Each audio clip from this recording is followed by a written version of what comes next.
Today, this is specially for all those who like something fun, quirky, or perhaps you're animal lovers and distinctly into cats.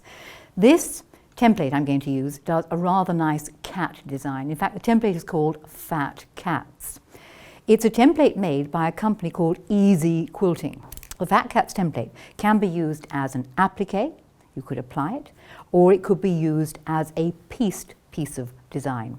And there you have a reasonable sized one, there you have a fat one, there you have a stripy one, there you have a very small one, and here I have another applied one.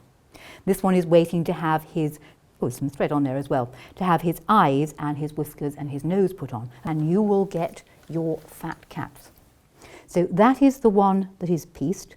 I used some rather ancient thick thread for his nose and eyes and added a tail, and the tail can be nothing more complicated than a bit of felt cut out.